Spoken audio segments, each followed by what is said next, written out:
अस्सलामुअलैकुम दोस्तों। अल्लाह ताला से दुआ है कि आप सब खैरियत से हों। आज मैं आपके लिए एक बहुत special sandwich, chicken bread sandwich की रेसिपी लेकर हाज़िर हुई हूँ, जो बहुत ही ज़्यादा आसान और बहुत ही कम इंग्रेडिएंट्स वाली है। मैंने सिर्फ चिकन के चेस्ट पीस लिए हैं 3 अदद, उनको बॉईल करके श्रेड कर लिया।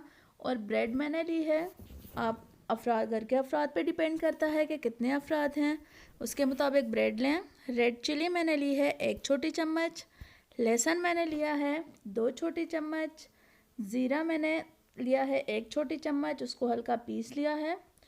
कसूरी मेथी मैंने ली है 1 छोटी चम्मच, धनिया मैंने लिया है 1 छोटी चम्मच, और नमक भी 1 छोटी चम्मच मैंने लिया है। प्याज मैंने लिया है 2 अदद, वो मैंने काट लिए। हरा धनिया लिया है आधी गट्ठी, वो भी काट ली। सब्ज़ मिर्च मैंने लिए हैं 3 अदद, काट लिए हुए हैं।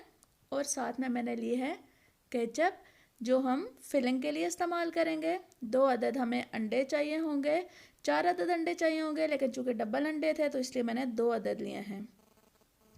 अब ऑयल में प्याज डालें, साथ ही लहसुन डाल के, और उसको हल्का सा जैसे थोड़ा सा गल जाए, सॉफ्ट हो जाए, उतना सा भुने। तो उसके अंदर सब्ज़ मिर्चें शामिल कर दें। सब्ज़ मिर्चों के साथ जो आपको अभी मैंने मसाले दिखाए थे, जो कि धनिया पाउडर और ज़ीरा पाउडर थे, उनको भी साथ ही शामिल करिए।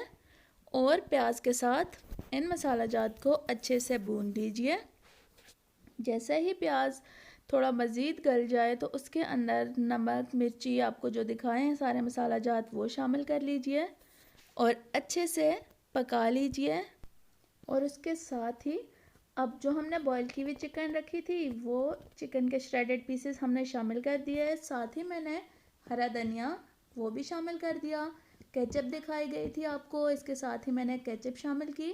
अब इस प्याज के अंदर चिकन, धनिया, केचप वगैरह को अच्छे से मिक्स करना है और इसे मज़ीद 3 से 4 मिनट अच्छे से भून लेना है कि चिकन का भी कच्चापन ना रहे और अच्छे से ये एक सॉफ्ट सी सब्ज़ी तैयार हो गई है। ये जो फिलिंग है, इसको हमने ब्रेड के अंदर फिल करना है।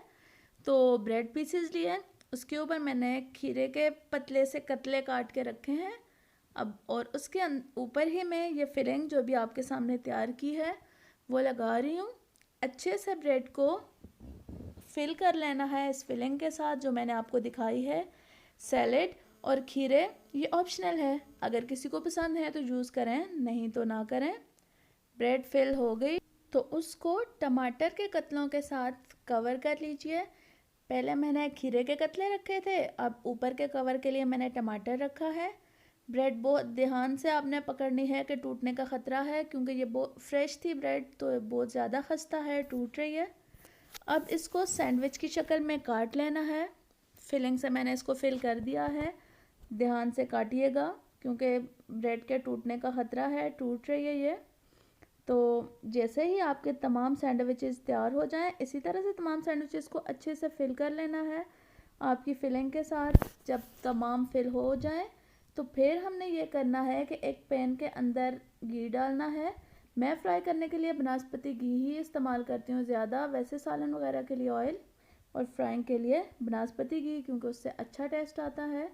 अंडे आपको दिखाए थे, उनको मैंने फेंट लिया है और सैंडविच को अच्छी तरह से सारी साइड से उसके अंदर डिप कर लेना है, ताकि सैंडविच की फिलिंग जो है वो बाहर ना निकलने पाए। और नॉन स्टिक पैन में इनको बहुत अच्छी तरह से सारी सिम से फ्राई कर लेना है। जब आपका सैंडविच अच्छे से फ्राई हो जाए, दोनों मेन साइडों से भी और साइडों से भी, इसको आपने इसी तरह से पकड़ के और अच्छे से सारी अतराफ से ऑयल में डिप करके फ्राई करना है। मेरा सैंडविच तैयार हो चुका है, आपके सामने है। इसका ऑयल मैंने पहले भी मैंने निकाला है, लेकिन इसको मैं टिश्यू पेपर पे रखूँगी ताकि इसका ऑयल अच्छे से निकल जाए। इसी तरह से सारे सैंडविचेस मैंने फ्राई कर लिए हैं। अब इनको आप केचप के साथ पेश करिए, गरम गरम नोश फरमाइए, ख़ुद भी, घर वालों को खिलाइए, दोस्तों को खिलाइए और दाद वसूल करिए। तो कैसी लगी आपको हमारी आज की रेसिपी? अच्छी लगे तो लाइक करना है, दोस्तों के साथ शेयर करना है और मेरे चैनल को ज़रूर सब्सक्राइब करना है। बहुत शुक्रिया। अल्लाह हाफिज़।